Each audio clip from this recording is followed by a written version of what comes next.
Donc justement, par rapport à ton expérience de biologiste et après ta formation en imagerie, voilà, c'est quoi ton rapport à l'imagerie médicale? Enfin, quel est son but ou je sais pas si on peut développer cette question.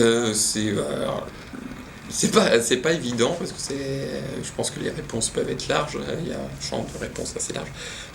Donc l'imagerie, comme on peut le voir, comme avant tout un outil diagnostique hyper important dans le cadre des maladies neurodégénératives, mais pas seulement, hein, parce que là nous on est dans un contexte neuro, mais l'imagerie a son intérêt dans tout plein de domaines, la cancéro, la cardio, etc.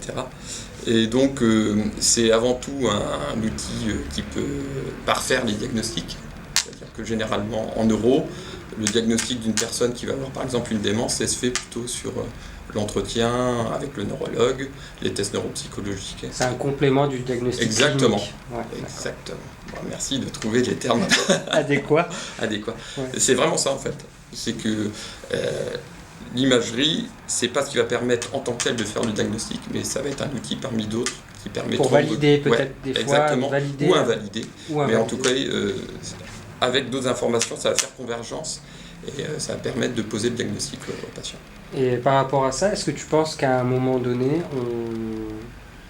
cet aspect clinique, enfin, par rapport aux patients justement, parce que nous on a des questions par rapport au fait qu'on travaille ici on travaille sur de l'imagerie, est-ce que tu penses qu'à dans les années futures, on se passera justement du diagnostic clinique, on sera tellement précis avec les outils d'imagerie qu'on pourra justement établir le diagnostic sans passer par la clinique et peut-être être un petit peu dépendant de la machine pour avoir vraiment un diagnostic. Alors c'est une super bonne question parce qu'elle est d'actualité. J'ai encore fait un congrès il y a peu de temps à la Société française de médecine nucléaire. C'était une des questions. Le positionnement de l'imagerie, en particulier de la TEP, la tomographie par émission de positons, est-ce que ça pourrait remplacer en tant que tel, à l'heure actuelle, non, c'est pas l'objet.